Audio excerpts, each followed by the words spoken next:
여러분, 우리에게서 하나님의 영광이 떠나고 우리에게서 하나님이 떠나버리면 우리는 죽은 목숨이에요.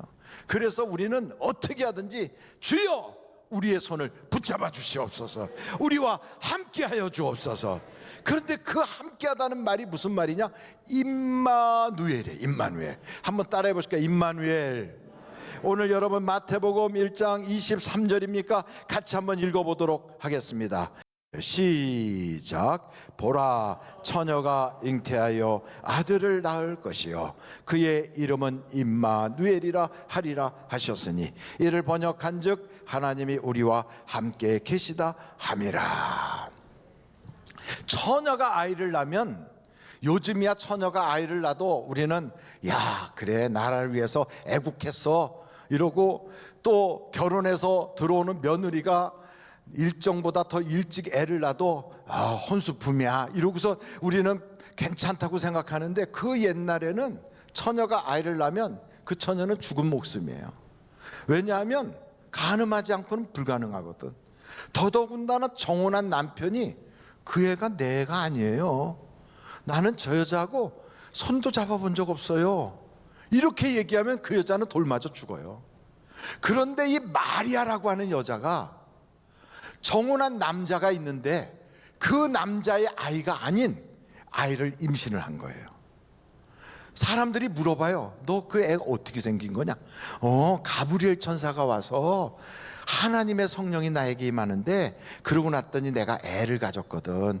이게 아이가 하나님의 아들이래. 그럼 여러분 믿어져요, 안 믿어져요? 아니 웃지만 말고 말씀해 보세요. 믿어져요, 안 믿어져요? 그걸 누구한테 변명을 하겠어? 그걸 누구한테 얘기를 한들 믿어주겠어요? 아무도 믿어줄 수가 없어. 세상에 그런 일이 있겠어요? 그래서 사람들이 뒤에서 미쳤어, 아니면 에이그 뭔가 어떻게 잘못됐나 봐, 실성했구만. 거기서 실성했다고 그러면 괜찮은데 누구 씨냐 찾아보기 시작하고 그러면 기가 막힌 일이 벌어지는 거예요. 그 남자의 입장에서 볼 때는 자기 애도 아닌데 결혼해 오는데 배가 있다만큼 불러가지고 왔어요. 아직 그냥 한 첫날 밤도 안 잤어. 그런데 애를 출산할 때가 됐다고 그러는데 베들레헴까지 호적한다고 갔어요. 아이고 간날이 장날이라고 그날 애를 낳는다고 막 산기가 막 해갖고서 난리가 나니까 빨리 방을 구하려는데 아무도 방을 주는 사람이 없어. 그래서 할 수 없이 짐승의 우리에다가 볏짐 좀 이렇게 깔고 거기서 몸을 푸른 거예요. 여러분 행복할까요? 기가 막힐까요? 기가 막히지 뭐 아무도 축하해 줄 수가 없는 일 아니겠어요? 바로 그때 누구도 생각하지 않았는데 목동들이 거기를 찾아와서 아이고 축하해요 축하해요. 글쎄 말이에요, 천사가 우리가 밤을 새워서 거기서 목축하고 있는데 와가지고 하늘 저 높은 곳은 하나님께 영광이요 이 땅에는 사랑함을 받은 자들에게 평화라고 그러면서 빨리 가보라고. 구유에 누인 아이가 있을 텐데 그 아이가 세상을 구원할 아이라고 그 천사들이 그런 얘기를 하대요. 이러면서 목동들이 와가지고 막 소식을 전할 때 위로가 될까요, 안 될까요? 요만큼이나마 위로가 되지. 정말 기가 막힌 사연인데 요만큼이라도 위로가 돼요. 바로 그때 갑자기 동방에서 왔어요 이러면서 낙타를 쭉 끌고 아주 복장이 아주 굉장한 분들이 오셔가지고서는 아이고 유대인의 왕으로 나신 이가 저분이십니까?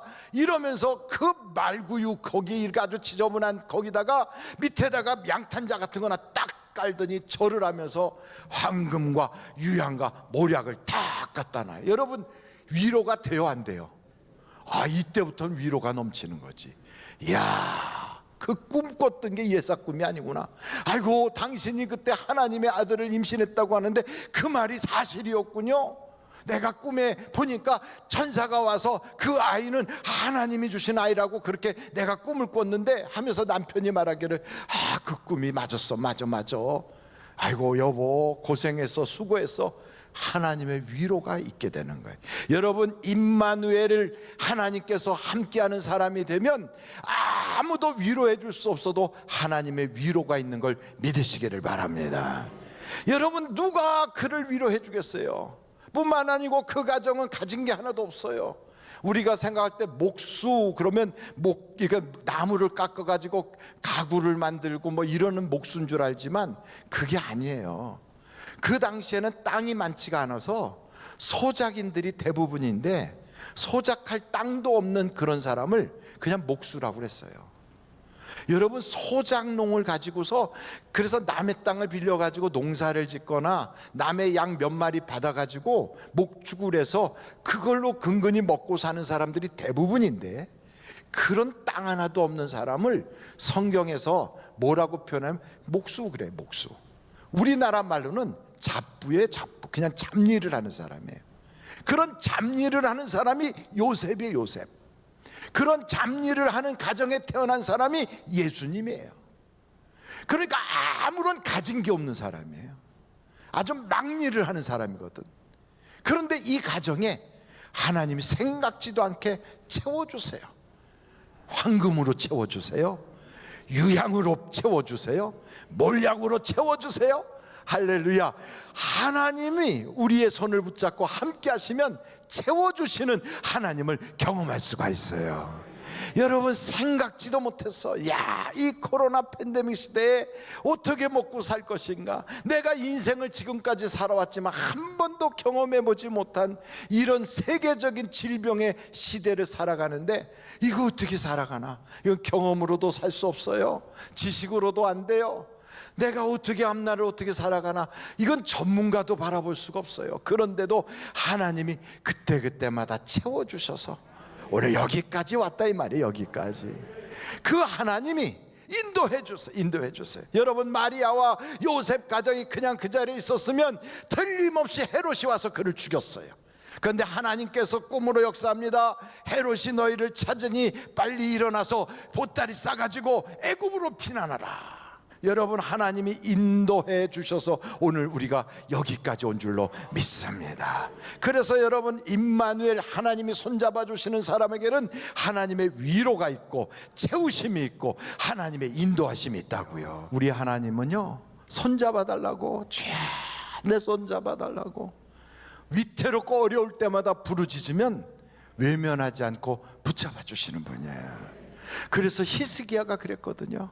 사네립의 군대가 찾아오고 자기 인생의 질병으로 개인적인 죽음을 맞이하기 바로 직전에, 여러분, 사네립의 군대의 문제는 국가적인 문제예요. 혼자서 해결할 수가 없어. 그래도 주님 앞에 옷을 찢어가며 기도해. 아버지, 나는 아이를 낳으려고 하는데 출산할 힘이 없어요, 이러면서 몸부림치면서 하나님께 기도하는데, 편지를 갖다 놓고 기도하고 막 저들의 그 위협을 보라고 기도하고, 하나님께서 그 기도에 응답 주셔서 감당할 수 없는 문제를 해결해 주시는 거예요. 할렐루야. 뿐만 아니고 히스기야의 인생에 질병이 찾아왔어요. 저는 우리 하늘비전교회 성도들이 누가 아프다 그러고, 누가 병들었다, 누가 어떤 불치병, 희귀병, 난치병으로 고통받는다, 암병으로 어렵다 그러면요, 막 제 속이 쓰려. 막 하나님 고쳐주셔야 되잖아요. 채찍에 맞은 거 어떻게 하시려고 그래요? 공매 맞고 끝내실 겁니까? 하나님이 매를 맞았으면 해결을 해주셔야지. 그렇게 모질게 채찍에 맞아서 그냥 막 온몸이 피가 난자하게 맞았으면 해결해 주셔야지. 공매 맞고 끝내실 겁니까? 이런 막 마음이 들어요. 그런데 히스기야가 눈물을 쏟아가며 하나님께 기도하잖아요. 하나님이 뭐라고 하시냐면, 내가 히스기야의 기도를 들었고 그 눈물을 보았노라 그래요. 여러분, 하나님께 기도하면 우리 하나님이 들어주세요. 우리 하나님이 응답해 주세요. 그래서 성경은 우리에게 뭐라고 말씀하시냐면, 여러분, 이사야서 55장 한번 찾아보세요. 이사야서 55장 6절에 이렇게 말씀하고 있어요. 다 같이 한번 읽어보겠습니다. 시작. 너희는 여호와를 만날 만한 때에 찾으라. 가까이 계실 때 그를 부르라. 우리의 인생에 위험할 때, 가장 어려울 때, 여러분 그때 하나님이 가장 가까이 계세요. 하나님의 시선이 우리를 떠나지 않아요. 그래서 그걸 경험했던 다윗이 뭐라고 말하냐면, 사망의 음침한 골짜기가 있을지라도 나 두렵지 않아. 나 해받을 거 걱정하지 않아. 왜? 하나님이 나와 함께 하시니까. 하나님이 나와 함께 하신다. 왼수가 나를 괴롭혀도 걱정 없어. 왜? 하나님이 내 편 되시니까. 하나님 한 번 돕고 마는 분이 아니야. 하나님은 한 번 도왔다면 평생토록 영원히 책임져 주는 분이 하나님이셔. 난 그 하나님이 내 인생의 목자가 되셔. 이렇게 고백하는 그 사람, 이게 바로 임마누엘이거든요. 저는 우리 하늘비전교회 모든 성도들이 그 임마누엘의 은혜를 누리시기를 간절히 바랍니다. 그럼 임마누엘의 은혜를 누리시려면 어떻게 해야 되느냐? 여러분, 하나님과 가까이 해야 되거든요. 그게 내 힘으로 가까이 되나? 네, 하나님은 가까이 하는 자를 가까이 하시고 멀리 하면 멀어져요. 그 가까이 하려면 성경에 이런 말씀이 나와 있어요. 야고보서 한번 4장인데요, 이렇게 말씀하고 있어요. 야고보서 4장 8절이에요 야고보서 4장 8절, 하나님을 가까이 하라. 그리하면 너희를 어떻게 한다고요? 가까이 하시리라. 죄인들아, 손을 깨끗이 하라. 두 마음을 품은 자들아, 마음을 성결하게 하라. 그러니까 하나님을 가까이 하려면 죄가 없어야 돼. 죄. 하나님을 가까이 하려면 두 마음을 품은 것을 이제는 한 마음으로 바꿔야 돼요. 여러분, 두 마음을 품었다는 건 이렇게 생각하고 저렇게 생각하고, 이쪽은 또 기대고 저쪽도 기대고, 양다리 다 걸치고, 하나님도 이렇게 또 세상도 이렇게 두 마음을 품은 거예요. 이런 사람을 성경은 뭐라고 말하냐면 간사한 자라고 그래요. 여러분, 나다나엘을 볼 때 우리 주님께서 그에게는 간사함이 없도다 그랬어요. 여러분, 하나님은 진실한 자를 좋아하세요. 하나님은 아주 마음이 정직한 자를 기뻐하세요. 그것은 하나님에 대한 일편단심이거든. 하나님만이 나의 참 주요, 하나님만이 나의 구원자요, 하나님만이 나의 의지할 대상입니다.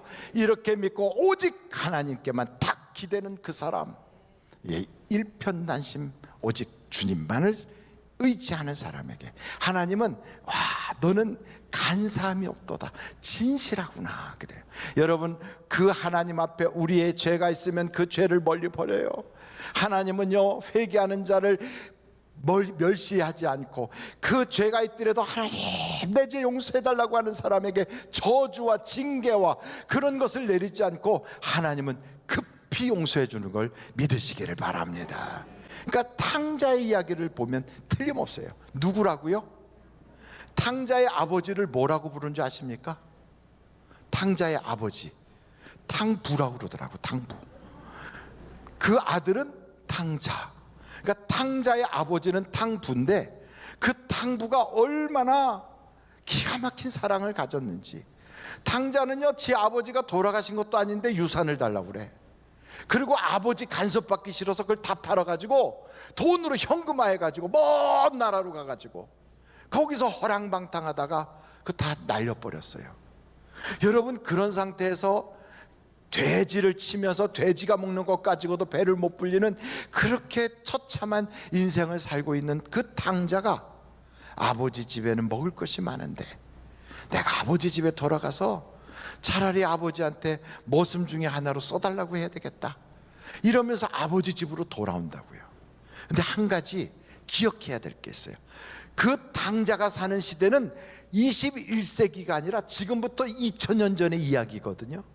그 당시에 자식놈이 밖에 나가서 그렇게 가정 망신, 아버지 망신, 동네 망신을 시키면 어떤 일이 있었는 줄 아십니까?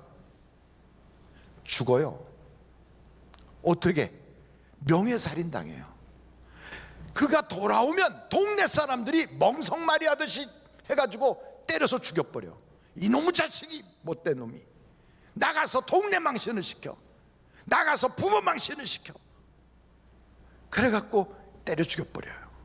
그런데도 죽을 자리인데도 불구하고 이 탕자의 마음속에는 아버지 집에 돌아가야 되겠다 의지를 가지고 아버지께로 돌아가자 하고 가는 거예요. 여러분, 우리가 인생을 살다가 죄를 짓고 하나님께로 돌아가서 회개하면 살겠구나 하고 돌아올 때 그냥 돌아오는 게 아니라 때로는 큰 의지를 가지고 용기를 가지고 내 죄를 고백해야 돼요. 그때 어떤 일이 벌어지느냐면 하나님, 이 탕부라고 하는 그분은 하나님의 형상인데 그 탕부가 동네 동구밖까지 나가 있어요. 그래서 아직 아들이 저 멀리 왔는데 아버지가 막 먼저 뛰어가서 그 아들을 팍 안아버려. 왜? 동네 사람들이 잡으면 죽으니까. 동네 사람들이 뭐라고 하기 전에 그 아버지가 먼저 그를 안아요. 그러면 누구도 그 아들을 건드리질 않아. 아버지가 용서해버렸으니까. 그래서 아버지가 탁 안고 아들아, 나는 너가 죽었다가 살아났고 잃었다가 찾았구나. 그러면서 그 더러운 옷을 싹 벗겨버리고 때때 옷으로 싹 갈아입히고 신발을 신기고 잔치를 벌이네. 그 아들은 호적에서 봐라 하고 말할 수 있는 사람들이 막 입에서 막 근질근질한데도 아버지가 내 아들은 죽었다가 살아났어, 내 아들은 잃었다가 찾았어. 자랐어. 여러분, 하나님께 우리가 돌아가면 옆에서 천사들이 볼 때 저놈은 고정적으로 죄를 짓는 놈이야, 저놈은 아주 악질적인 죄인이야, 사탄 마귀가 옆에서 가지가지로 우리를 고발할지라도요, 하나님께서는 쓸데없는 소리 하지 마라. 내가 잃었다가 찾았다. 내가 죽었던 자식을 내가 다시 살렸다. 여러분이 주님 앞으로 돌아가는 그 순간 우리 하나님의 사랑은 끝이 없는 사랑으로 여러분을 품어주시는 걸 믿으시기 바랍니다. 그분이 다 안아주시면 어떤 것도 손을 댈 수가 없어요. 마귀가 손을 댑니까? 천사가 해코지합니까? 그 어떤 자가 우리에게 감히 뭐라고 그러겠어요? 하나님이 나를 품어주셨는데. 이게 용서받은 기쁨이에요. 용서를 받고 나면 저주도 떠나가요. 용서를 받고 나면 죄는 씻겨져요. 용서받고 나면 예수 그리스도의 그 십자가의 피가 나를 완전히 씻어버려요. 나는 옛사람은 죽었고 새 사람으로 새로워졌어요. 어둠은 떠나갔고 빛으로 달라졌어요. 마귀의 권세에서 하나님의 자녀의 권세로 달라진 거예요. 나는 완전히 새 사람이 된 거예요. 이전 것은 지나갔으니 보라, 새 것이 되었도다. 여러분, 이런 인생이 되면 그때부터 잔치가 벌어지는 거예요. 잔치가. 하나님은 우리를 이 땅에 보낼 때, 하나님이 우리를 택하실 때 우리의 인생은 울고 살라고 택하지 않았어요. 우리는 불행을 우리의 운명처럼 받아들이고 살라고 우리 하나님께서 우리 이 땅에 보내지 않으셨어요. 우리의 인생은 잔치집 인생 살게 하려고 하나님이 보내신 걸 믿으시기를 바랍니다. 풍악을 울려라. 우리 주님이 그러세요. 노래를 불러라. 여러분, 그래서 우리의 인생은 잔치집 인생이기 때문에 장례식장에서도 노래를 불러요. 세상의 장례식장에서 찬송을 부르고 노래를 부르는 그런 장례식이 기독교 장례식이 왜 어디에 있습니까? 우리는 이 땅을 떠나도 노래를 부르고 가요. 이 세상에 살면서도 노래를 불러요. 왜냐하면 찬송 중에 거하시는 하나님이 우리와 함께하기 때문에 그래요. 그래서 우리는 자신만만하게 내 죄는 사함 받았다고, 내 죄 사함 받고서 예수를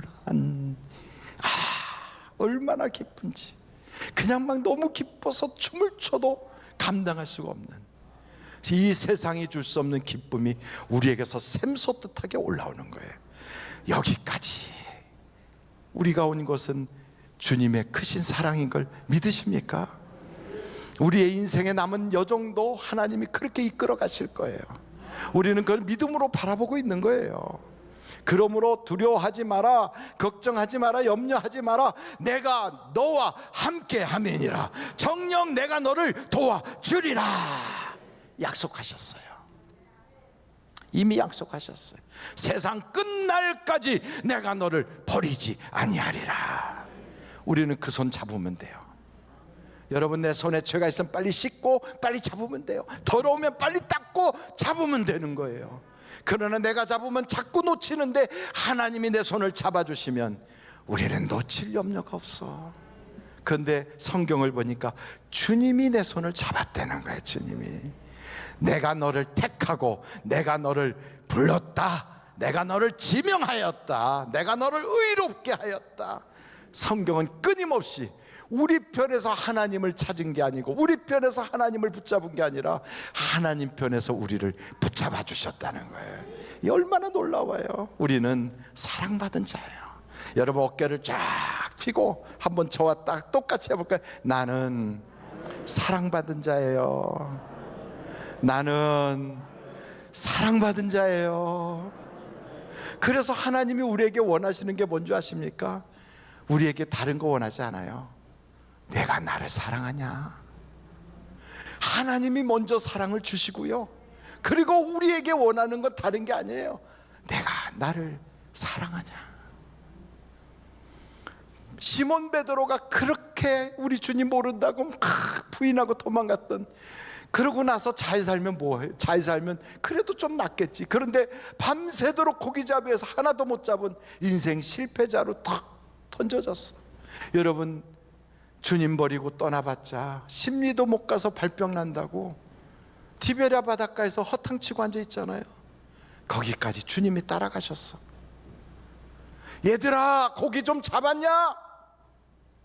못 잡았어요. 한 마리도 못 잡았어요. 그것도 기적이에요. 어부들이 어떻게 밤이 맞도록 고기 새끼 한 마리를 못 잡을까? 프로도 아닌데도 고기가 가끔씩은 잡히는데 한 마리도 못 잡았어. 그날 밤에 배 오른편에 그물을 던져라, 그 말씀을 의지하여 던졌어요. 내가 내 힘 가지고 사업했는데 안 돼.